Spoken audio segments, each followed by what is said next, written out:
Hello and welcome to BharatShakti.in.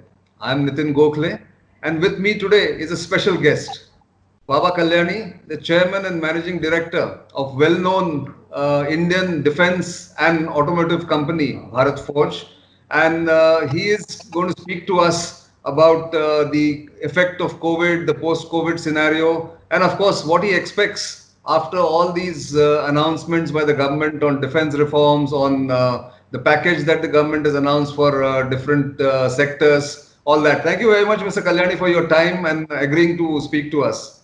Pleasure, Nitin. Great pleasure to meet with you. Thank you, sir.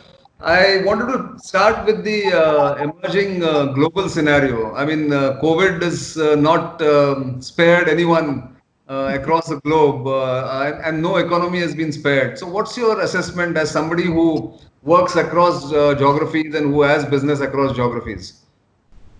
I don't think the world has seen an event like this. Of course, we call it a pandemic now, but I don't think the world has seen an event like this for pretty much a century. Uh, it's something that definitely our generations have never seen and never experienced, and something very new. But it has left undeniably a deep scar on not only the population on this planet, its economy, but even in terms of what the future looks like. And it's really a event that has engulfed the entire world. It has spared no one. The only country that I saw yesterday that has come out of this is little New Zealand. I think they've done a good job, but rest of the world is pretty much far away to come out of the COVID situation. And its economic impact, or the negative economic impact on the lives of people, their livelihoods, the health issues that have come out with this, the inadequacy of health infrastructure from big cities like New York uh, to small places in India. I mean, they have all kind of exposed how vulnerable we are uh, to these kind of events that none of us foresaw or none of us can control. Right. So, as someone who runs, as I said, businesses across or has business interests across the globe, how has it impacted your, the industry itself, your supply chain, or the kind of orders that you would have got otherwise? How are you going to, cope with this? Well, I think this is a very difficult period for industry, especially in the manufacturing sector. I think companies like us that are connected with OEMs across the world, we are a supplier to almost every OEM in the pass car segment, in the commercial vehicle segment, in the industrial product segment, in North America, in Europe, in South America, in Australia. Uh, you know, it has created a huge impact, and our business depends on the business of others. We are a B2B, we are in a B2B business. And therefore, I think the impact that it will create on a lot of people like us will be long lasting. However, I think it is also teaching us a lot of new things. I think this last 2.5, 3 months, as the Honorable Prime Minister also said in his speech, you know, uh, adversity lies in the ability to bring out the opportunity that is within it. And therefore, I think many businesses, including us, are looking at how to convert adversity to opportunity. And I think that's, if you want to call it, that's the magic solution to getting out of this problem. So the question now is more to do with specifically with your defense business in India, sir. Indigenization is one key element that seems to be in the defense reforms policy. Several defense reforms have been announced by the government. What's your first reaction to those defense reforms? I've seen some of your company's statements, but if you can elaborate, and what do you think or what do you make of these defense reforms? Yeah, I think the defense reforms are a dream come true, as I have said. in my statement the day the reforms came out. It's something that we have been pushing for as an industry body, as a Society of Indian Defense Manufacturers, as the CI Defense Committee for many years at the government. And I think I'm glad, I'm really happy that the government has recognized the need to do this and has announced a substantial amount of reforms, both in terms of what should be produced in India, how it should be produced in India, how the time required for approval or testing and validation of products can be reduced. A host of things that they have talked about in the speech that Honorable Finance Minister made in the 4 days that she made. I think defense was the topic on one of those days, but it was pretty elaborate. And then the Prime Minister has been talking about Atmanirbhar Bharat. He spoke at the CI's 125th anniversary. Of course, it was all virtual. Unfortunately, the difference of having our Honorable Prime Minister physically and virtually is a little bit, but even though it was virtual, we are very happy to hear him speak about his vision of what Atmanirbhar Bharat should be. And I think all this kind of converges to the point that he made in his speech that India needs to be self-reliant. India needs to develop its own technology, vocal for local, as he talks about.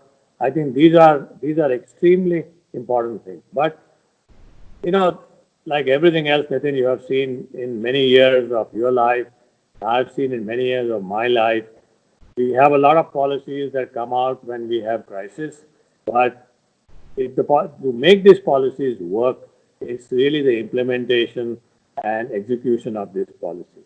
And for that, the most important thing is we have to think out of the box to implement.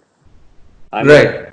I have seen this out of the box thinking when the COVID-19 hit India. I think initially the government of India really got together and sat through this and completely thought out of the box of how to handle this. And because of that, I think a lot of good things happened. Okay, we are still not out of the woods, but we could have been in a worse position than what we are today. That's true. That's true. So we have to think out of the box for this. We have to really take each of those sentences that were announced in the speech by the Honorable Finance Minister, and then later on by the Honorable Prime Minister, and say, okay, how is this going to be implemented in letter and spirit that it has been said, and that requires out of the box thinking. But if you do it in the normal way of processing a file and making it happen, you know what the results will be. Luckily, I think in one of those parts of that reform is also talking about quicker implementation, project management teams have been incorporated or factored in. And also, I think with the creation of the Department of Military Affairs, we should have something little more substantial. But you mentioned that you've seen many things in your life, many policies. Is this the 1991 moment, what it was for the Indian economy, and how reforms were almost forced to the on the government and the society because we had our backs to the wall? I think something similar is happening. So, do you see the process of reforms and implementation speeding up in that sense? You must have had interactions with different people after the announcement. What's your sense on that? Yeah, I think two, three good points. Number one, we have a Department of Military Affairs to look at this entire gamut of defense requirement, production, and policy, at least at the highest level.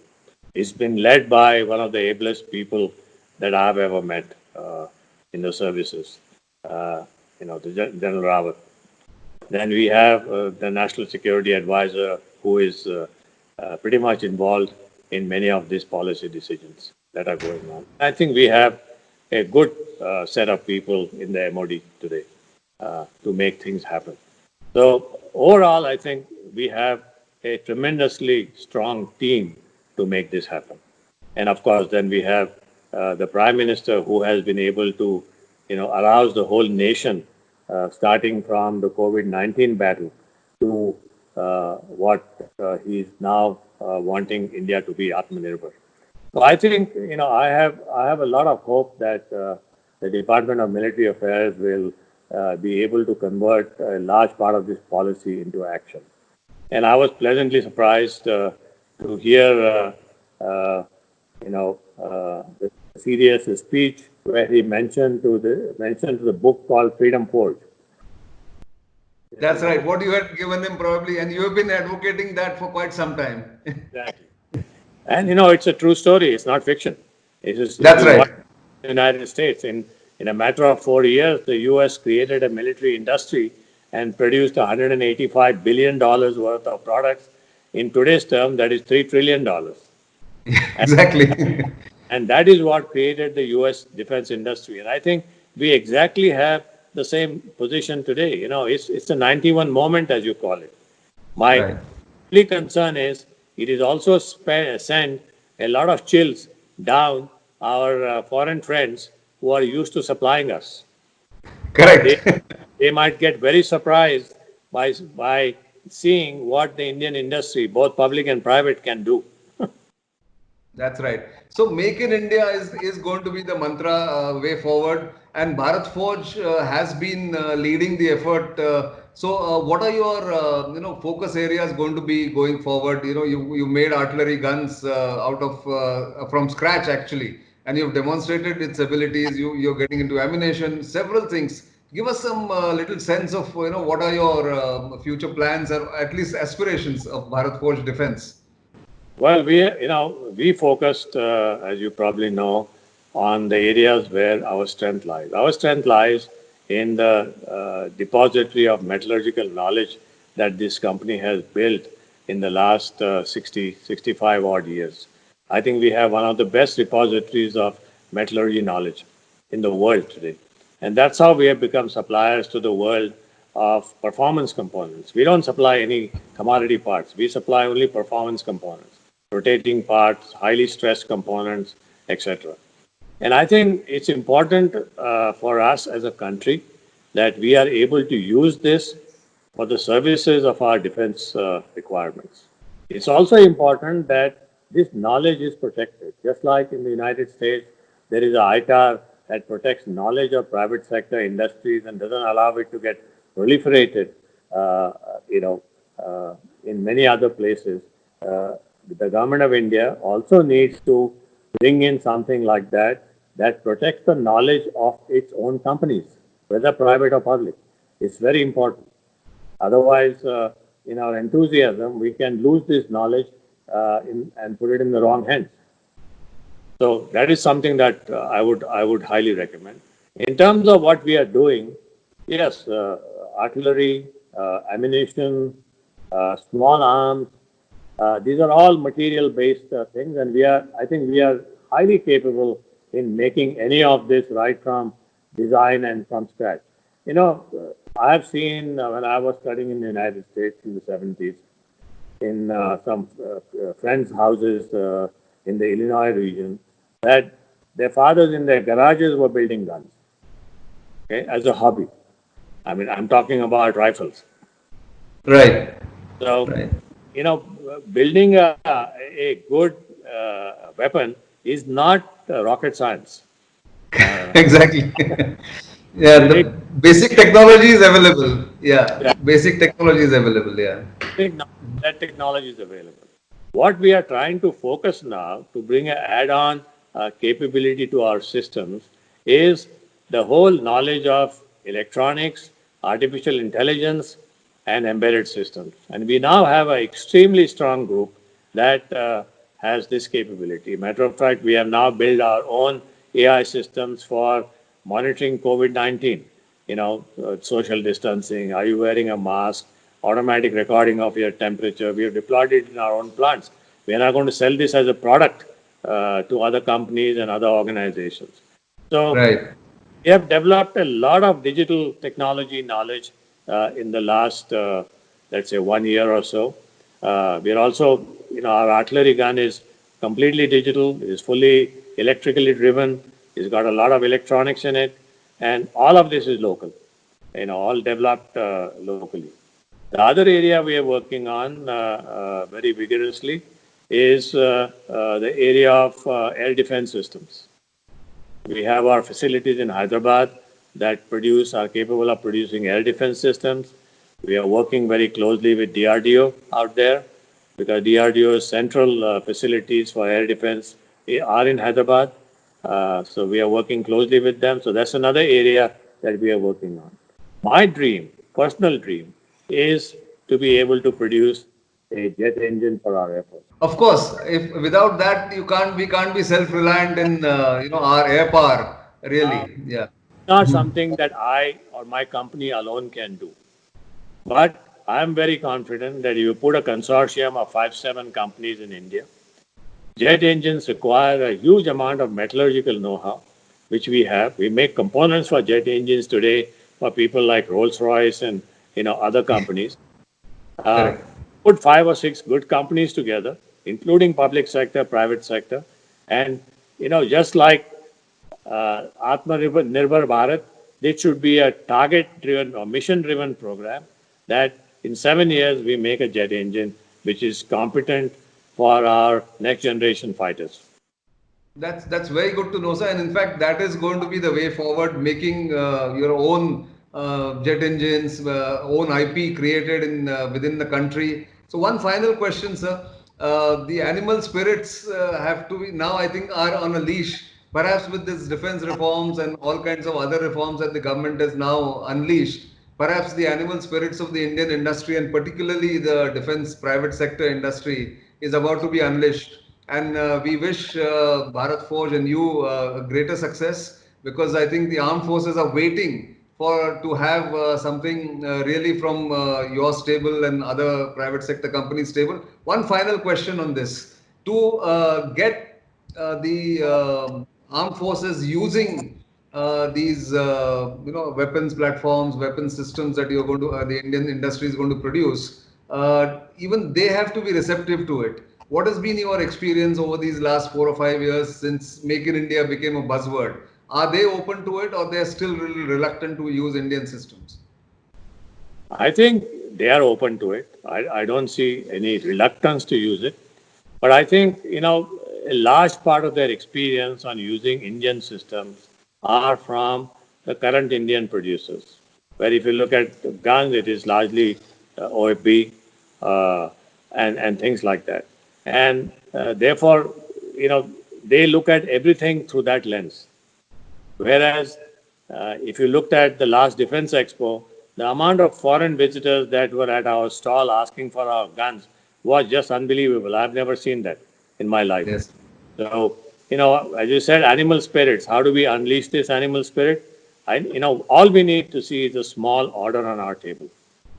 And that will, Right. I think the proof of the pudding is always in the eating, I think, and that's I think we'll have to wait. But I sort of wish you and Bharat Forge all the success and good luck for what you're going to do for the Indian Armed Forces. Thank you very much, sir, for talking to us and giving us your views and your insights into what we are about to witness in coming years. Thanks very much for this.